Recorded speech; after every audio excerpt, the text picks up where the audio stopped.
जिलाध्यक्ष श्रीमान शक्तिराज परिहार जी, हमारे यहाँ के जिलाध्यक्ष विजय ठाकुर जी, हमारी बहन दिया देवी जी, आपकी डीडीसी की प्रतिनिधि, हमारे मंडल के सुरजीत सिंह जी, युवा मोर्चा के राम प्रसाद छोटे ठाकुर, इनका जोरदार भाषण आपने सुना। सबसे पहले तो जब मैं सबकी बातें सुन रहा था तो मुझे ये ख्याल आया कि जो आपके अध्यक्ष हैं इन्होंने मेरे लिए 2 बार वोट मांगा है। एक जब ये रामबन में अध्यक्ष थे, अब ये डोडा में अध्यक्ष है। तो मुझे लग रहा है ये भी एक इतिहास है कि एक ही व्यक्ति 2 जिलों से अलग अलग वक्त पर अध्यक्ष बनकर के वोट मांग रहा है। दूसरी बात, जैसे भाई शक्तिराज जी ने ठीक कहा, आपने तीसरे नंबर पर तीसरी बार मुझे वोट डालना है, लेकिन हकीकत क्या है कि शक्तिराज जी के लिए मुझे वोट मांगना आना है, क्योंकि वो पहली बार आपने डालना है। लेकिन ये कुदरत का अजीब संजोग है, लेकिन जो परमात्मा करता है ठीक करता है। सबसे पहले मुझे सिर झुका करके तहे दिल से आपका शुक्रिया अदा करना है। मैं इस इलाके से वाकिफ हूँ, बहुत अच्छी तरह वाकिफ, और मैं जानता हूँ इतनी बड़ी संख्या में यहाँ आना, और जैसे हमारे युवा मोर्चा के ठाकुर और बाकी लोग कह रहे थे इन्होंने कितनी मेहनत की होगी, मैं उसका अंदाजा लगा सकता हूँ। मैं भी इन्हीं पहाड़ों में गांव का एक रहने वाला हूँ, लेकिन मेरा गांव भी सड़क से दूर था, लेकिन इतना दूर नहीं था। नहीं 50 है, पर फिर भी पगडंडी ही थी, अब सड़क बनी। लेकिन देश साहब जब भी बात होती थी तो लगता था कि बड़ा दूसरी दुनिया का है। मैंने शायद मैं 5वीं या 6ठी जमात में था, क्योंकि तब तो गांव इतने दूर दूर है, हमें तो दूसरे गांव का पता ही नहीं होता था, ना कभी जाते थे। शादी ब्याह भी हो जाती किसी की तो वो दूसरे गांव में बेचारे चले जाते थे।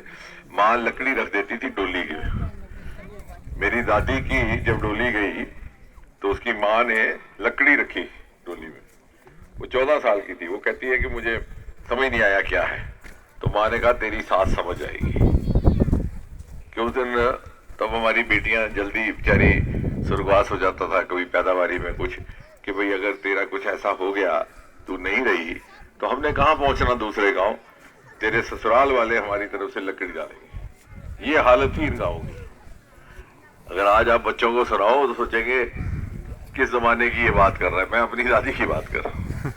तो मैं जब 5वीं 6ठी जमात में था तो तब मैंने सुना कि यहीं पर चनाब में ही एक देसा गांव है। वो कैसे सुना, अभी वो लड़का कह रहा था, वो मेरे अंकल है डॉक्टर साहब, वो कह रहे जी यहाँ से एक लड़के को डॉक्टरी की सीट मिल गई, शंकरदास, जो वहां जाकर फिर शंकरदास एस डी ठाकर हो गया, आजकल जम्मू में बस गया। तो उम्र भी काफी है उसकी, 80-85 तक होगी। तो पहली बार मैंने देसा गांव तब सुना, हम बच्चे थे, बहुत बड़ी बात कि अच्छा जी वो देसा जहाँ ना पढ़ाई ना वहाँ किसी लड़का को MBBS करने जाए। यानी मेरा कहने का मतलब है कि जितने, क्योंकि अभी नई पीढ़ी आ गई है, जितने ये लोग वाकिफ हैं उससे ज्यादा मुझे यहाँ की दिक्कतें और जद्दोजहद किस तरह का है इस इलाका में, उससे वाकिफ। लेकिन चूंकि अब ये चुनाव का वक्त है, एक सियासी मकसद से हम सब इकट्ठा हुए हैं। हमारे लिए जो मुताला करने वाली बात यह है कि आजादी के 60-70 बरस गुजरे। जब मैं बात कर रहा हूं कि पहली बार सुना, वो भी 50-55 साल पुरानी बात है। आजादी के 60-70 साल हमारा वैसा ही हाल रहा। अगर तब्दीली आनी शुरू हुई तो वो तब आई जब मोदी जी वजीर आजम।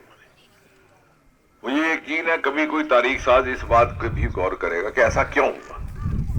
मुझे जैसे हमारे युवा मोर्चा के साथी कह रहे थे, शायद वो लोग चाहते ही नहीं थे कि इस इलाके की तरक्की हो, किसी तरह से पसमानदा रहे, यहां तालीम की रोशनी ना पहुंचे, लोग जाहिल रहे, नए जमाने की रोशनी से वंचित रहे, और पीढ़ी दर पीढ़ी हम हर 5 साल के बाद उनसे वोट बटोरते हैं।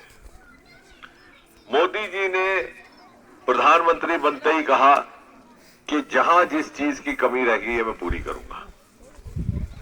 जिन इलाकों को पिछली हुकूमतों ने तवज्जो नहीं दी उनको बराबर की सतह पे लाकर खड़ा करूंगा। और मुझे खुशी है कि उन्हें हमें मौका दिया। हमने जब जब भी उनके आगे कोई ऐसा प्रस्ताव रखा, कोई मंसूबा रखा, उसको उनको मंजूरी दी। अब यहां भी सड़क इस जगह पे नहीं पहुंची, वो इसलिए नहीं पहुंची कि पूरा का पूरा इलाका ही सड़कों से वंचित था, सड़कों का नाम निशान नहीं था। यहां तक कि डोडा और भदरवा जो हमारे प्रमुख दो कस्बे हैं, वहां पर भी सड़क माकूल नहीं थी।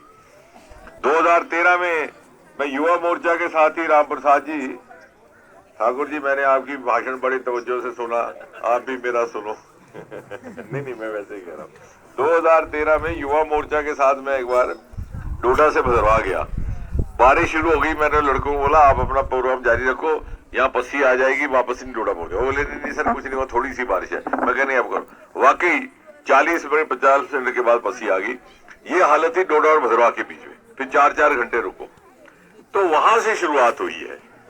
इसलिए अब आहिस्ता आहिस्ता आहिस्ता सड़कों का जाल बिछने लगा। दूर गंडोह में भी सड़कें बनी है, उधर मरमत तक सड़कें बनी। मरमत नेशनल हाईवे बनना शुरू हो गया, आज सुबह वहीं थे।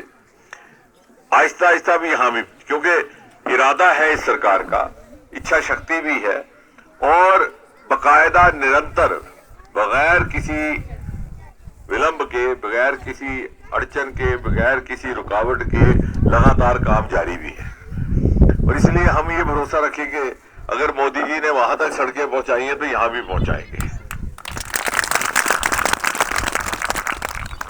बिजली की बात की, ये इलाका आज तक 60-70 साल यहां किसी ने पूरे इलाके में बिजली ना थी। हम तो बड़े दूर बैठे हैं, डोडा किश्तवाड़ में कहा थी। आज किश्तवाड़ में 8 प्रोजेक्ट बिजली के लगे। पक्कल डोल का 1000 मेगावाट। और इन्होंने क्या किया, जो पिछले प्रोजेक्ट लगे थे वो भी रोक लिए। रेटली का एक प्रोजेक्ट होता था 850 मेगावाट, वो इन्होंने रोक के रखा था यूपीए सरकार ने, वो मोदी जी ने शुरू। मेरे ख्याल से आने वाले वक्त में ना सिर्फ किश्तवाड़ एक बहुत बड़ा केंद्र बनेगा बिजली का, ऊर्जा का, बल्कि बाकी इलाकों में भी वहां पर मालामाल कर देगा बिजली से। तो कहने का मेरा मतलब ये है कि ये सारा का सारा काम जो आज से 60-70 साल पहले हो जाना चाहिए था, इसकी शुरुआत सिर्फ 10 साल पहले हुई है। इसलिए अब आहिस्ता आहिस्ता आहिस्ता उसको यहाँ पहुंचने में वक्त लग रहा है। हमारा जल जीवन मिशन है जिसके तहत हर घर बिजली पहुंच रही है। यहाँ तो दूर रहा मछेल की यात्रा। 2014 से पहले ये आलम था कि मछेल में अगर आप यात्रा पे निकलो तो रास्ते में कोई टॉयलेट ना था। जो हमारी बहनें